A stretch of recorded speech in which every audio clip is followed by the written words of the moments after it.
বাঙালির ইলিশ ভাপা না হলে কি আর চলে? তাই মা আজকে খুব সুন্দর করে ইলিশ ভাপা করে খাওয়ালো। খুবই মজাদার একটি রেসিপি। এমন খাবার হলে কিন্তু আর কিছুই লাগে না। তো চলুন দেখে নেওয়া যাক আজকে মা কীভাবে রান্না করলো। নমস্কার বন্ধুরা, সবাই কেমন আছেন? আশা করি ভালো আছেন। মালারানী কিচেন অ্যান্ড লাইফস্টাইলে স্বাগতম। তো মা আজকে ইলিশ ভাপার জন্য হালকা বাটা করে নিয়েছি, মানে বেশি মিহিন করে নেই, এমন সর্ষে বেটে নিয়েছি। তারপর হচ্ছে কাঁচা জিরা, তারপরে দিয়ে দিলাম আমরা পরিমাণ মতন হলুদ, আর সামান্য অল্প পরিমাণে ধনিয়া গুঁড়ো, আর সামান্য দিয়ে দিলাম লবণ। তারপরে সরিষার তেল।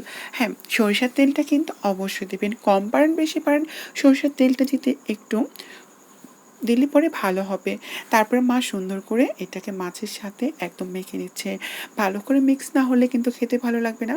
আর হ্যাঁ, একটু তেলটা একটু বেশি লাগবে, এই জন্য মা সয়াবিন তেলটা দিয়ে দিলাম, কারণ আমরা সব খাবারে সয়াবিন তেলটাই বেশি খাই, এই জন্য হচ্ছে সয়াবিন তেলটা দিয়ে দিলাম। আর যে পাত্রে আমরা নেব, এটা হচ্ছে মা আমার জন্য অনেক দিন আগে একটা টিফিন কারি সিলভারের, এটা আমার জন্য এনেছিল পুডিং বানিয়ে খাওয়ার জন্য। তারপর মা ওটার মধ্যে একটু তেল মেখে নিল। তারপর আমরা কড়াইটা বসিয়ে দিলাম গ্যাসে। তারপরে এটার মধ্যে আমরা জল দিয়ে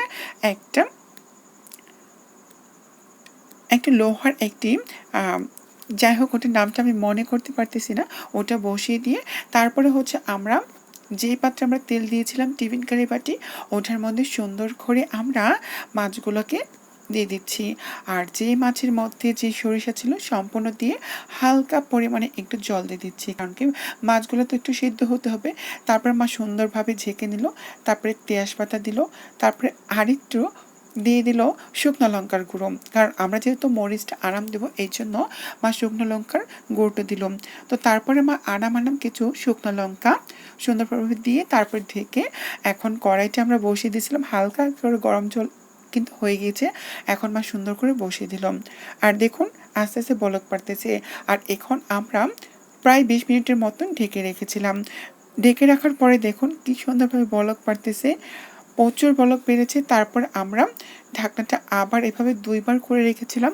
তারপর আমরা এখন দেখে নেব যে কেমন হয়েছে। খুব সুন্দরভাবে কিন্তু প্রায় হয়ে গিয়েছে। তারপর মা একটু নেড়েচেড়ে দিয়ে তারপরে কি করবে, মাছগুলোকে একটু নাড়াচাড়া দিয়ে উল্টে দিবে, কারণ এক সাইড হবে আরেক সাইড হবে না এটা তো নয়। আর ইলিশ মাছ কিন্তু অতটা সিদ্ধ না হলেও খেতে কিন্তু ভালোই লাগে। ইলিশ মাছ হচ্ছে বাংলাদেশের মাছের রাজা। আমি জানি না কোথায় কোন দেশে মাছের রাজা বলে, কিন্তু আমাদের দেশে মাছের রাজা হচ্ছে ইলিশ। তারপর আবার সুন্দর করে আমরা জাল দিব। দেখুন বলক পাড়তেছে। তারপর আমরা কি করেছি, এটাকে সুন্দরভাবে কিছুক্ষণ এইভাবে রেখে তারপর আবার আমরা ঢেকে নিব। তো এত সুন্দর করে আমাদের ঢাকনাটা আমরা উঠিয়ে নিয়েছিলাম। তো তারপরে হচ্ছে আমাদের মাছটা হয়ে গেছে, এখন বেড়ে নিচ্ছি।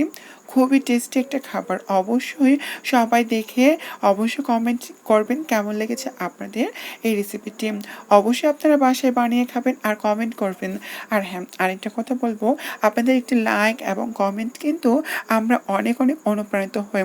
এই জন্য আমাদের অবশ্যই একটি লাইক কমেন্ট করবেন, আর আমাদের পেজটিকে ফলো করতে ভুলবেন না, যাতে পরবর্তী ভিডিও ছাড়ার সাথে সাথে আপনি সর্বপ্রথম দেখেন। তো এই জন্য কী করতে হবে, আমাদের পেজটিকে ফলো করতে হবে।